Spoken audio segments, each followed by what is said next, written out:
평안하셨습니까? 송재호입니다. 유명한 야구 선수였다가 전도자가 된 빌리 썬데이라고 하는 사람이 있었습니다. 빌리 썬데이는 회심하기 전에 메이저리그 시카고 화이트 스타킹스에서 뛴 유명한 야구 선수였습니다. 그는 비록 성공한 야구 선수였지만 평소 생활은 술에 찌들어 엉망이었습니다. 그러던 어느 날 그는 복음을 듣게 됐고 예수 그리스도를 구주로 영접한 후 야구 선수를 그만두고 전도자가 됐습니다. 지금까지 빌리 썬데이의 설교를 통해서 구원받은 사람은 100만 명이 넘는 것으로 알려지고 있습니다. 그가 막 회심했을 때 한 성도가 빌리의 어깨에 팔을 얹고는 이렇게 말했다고 합니다. 나는 그대에게 3가지 간단한 규칙을 주려고 합니다. 만약 이 규칙을 지킨다면 결코 신앙의 퇴보자는 되지 않을 겁니다.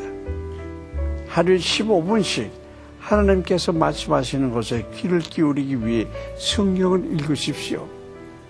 그리고 또 15분 동안 하나님께 기도하세요. 마지막으로 15분 동안 다른 사람에게 하나님에 대해 말씀하십시오. 빌리 썬데이는 이 말을 듣고 그렇게 살기로 결심했고 결국 위대한 전도자가 된 것입니다. 말씀을 읽는 것, 기도하는 것, 전도하는 것이 우리의 삶에 뿌리 박히지 않는다면 신앙생활 전체가 흔들릴 수도 있습니다. 이 셋 중에 우리에게 부족한 것은 무엇입니까? 이 시간 돌아보시길 바라며 말씀 함께 보시겠습니다.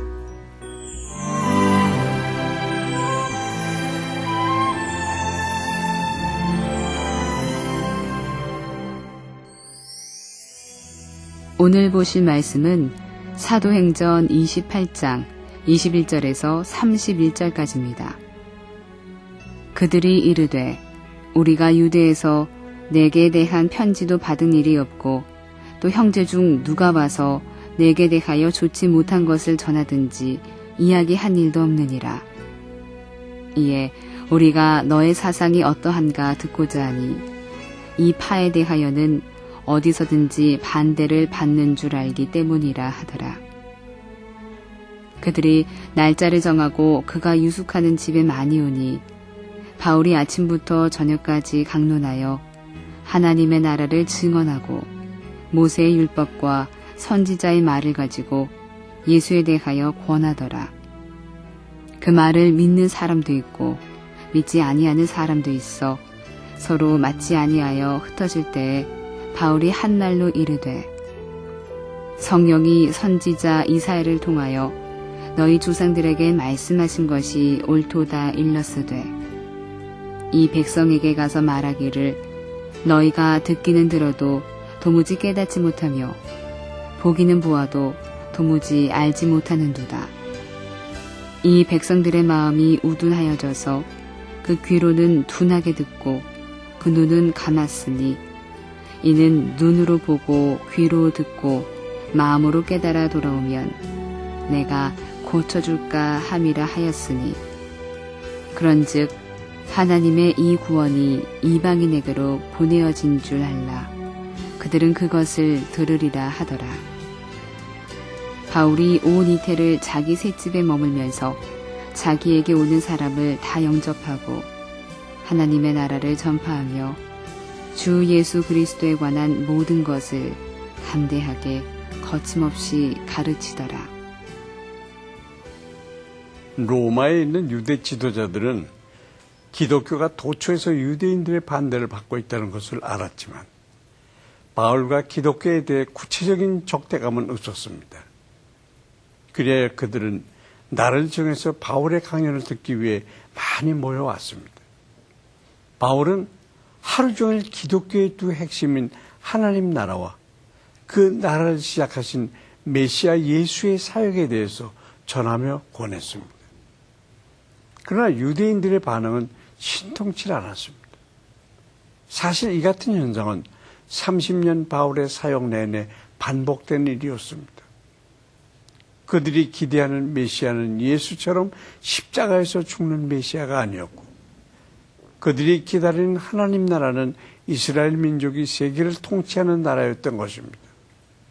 바울은 그제서야 하나님께서 유대 백성에 대해서 하신 이사야의 예언을 진심으로 인정하게 됐습니다. 그리고 이것은 이방인에게 구원이 이르게 하기 위한 하나님의 섭리며, 이를 통해 궁극적으로 유대인을 구원하기 위한 하나님의 지혜임을 다시 한번 고백하게 됩니다. 우리는 우리의 생각이 아니라 하나님의 말씀의 옳음을 인정하고 그 말씀을 이루는 일에 우리 자신을 드려야겠습니다. 바울은 2년 동안 자기가 비용을 내는 셋집에서 비교적 자유로운 수감 생활을 했습니다. 이 기간 동안 그는 자기에게 오는 모든 사람들에게 복음을 전했으며, 옥중서신 곧 에베소서, 빌립보서, 골로새서, 빌레몬서를 집필하였습니다. 사도행전의 대장정은 하나님 나라의 복음이 막힘없이 이방으로 전파되고 있는 진행형의 모습으로 막을 내리고 있습니다. 오직 성령이 너희에게 임하시면 너희가 권능을 받고 예루살렘과 온 유다와 사마리아와 땅끝까지 이르러 내 증인이 되리라는 사명을 받은 소수의 무리로 시작되는 하나님의 교회는 전 세계로 확장됐으며 오늘날도 계속 확장되고 있습니다.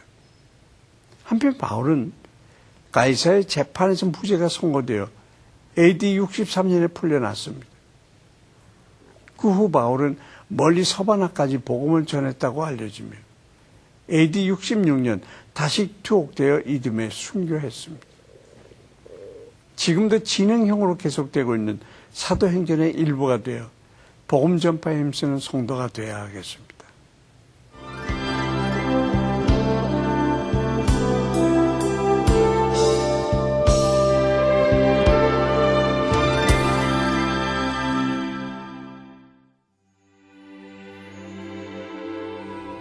사랑이 풍성하신 하나님 아버지, 오늘 말씀을 통해 복음을 향한 강한 열정을 가졌던 바울을 묵상하며 우리에게도 그런 열정이 있는지 돌아봅니다.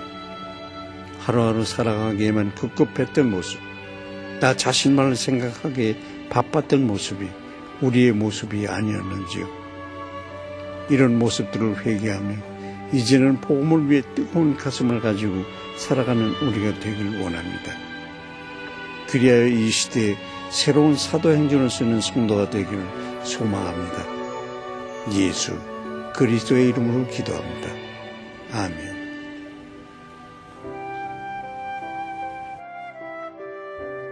북한은 해마다 2톤 정도의 최상급 필로폰을 중국을 통해 전 세계로 불법 유통하고 있는 것으로 알려졌습니다. 처음에는 비공식적인 외화벌이 경로로 활용되었지만 이제는 북한 주민들이 그 마약 중의 일부를 입수하여 직접 사용하고 있는 것이 언론을 통해 보도되었습니다. 마약이 일부 고위층이나 중독자의 전유물이 아닌 일반 주민들의 생활 속에서도 광범위하게 퍼져 있다는 보도를 보며 희망이 보이지 않는 미래 앞에 그릇된 선택을 하는 그들이 너무나 안타깝게 여겨집니다. 마약의 의지에도 채우지 못하는 그들의 공허한 마음이 성령의 충만함으로 채워질 수 있도록 기도합시다. 미국에서도 제일 덥기로 소문난 곳이 텍사스주의 달라스인데요. 여기 사람들은 어떻게 무더위를 이겨낼까 했더니 그 비결은 바로 긍정적인 생각이었습니다. 텍사스 사람들은 덥다라는 말을 하기보다는 쾌활한 표정으로 더위를 즐기려고 노력한다고 합니다. 또한 텍사스 하면 카우보이를 떠올리게 되는데요. 카우보이들은 더위를 피해서 그늘을 찾는 것이 아니라 말을 타고 달리며 더위를 쫓는다고 합니다. 긍정적인 생각과 행동으로 더위를 즐기는 것이 비결인 것이죠. 여러분, 이제 더위도 막바지에 이르러서 오늘 말복이 되었습니다. 오고 백고가 무르익기 위해서 이 무더운 여름이 꼭 필요한 것처럼 우리에게도 땀 흘리며 수고하는 시간이 성장을 위해 꼭 필요하지 않을까요? 오늘의 삶이 힘들고 답답하게 느껴지더라도 긍정적인 생각으로 너끈히 이겨내는 여러분 되시길 바랍니다. 송지의 큐티 동행 오늘 여기서 마치겠습니다. 감사합니다.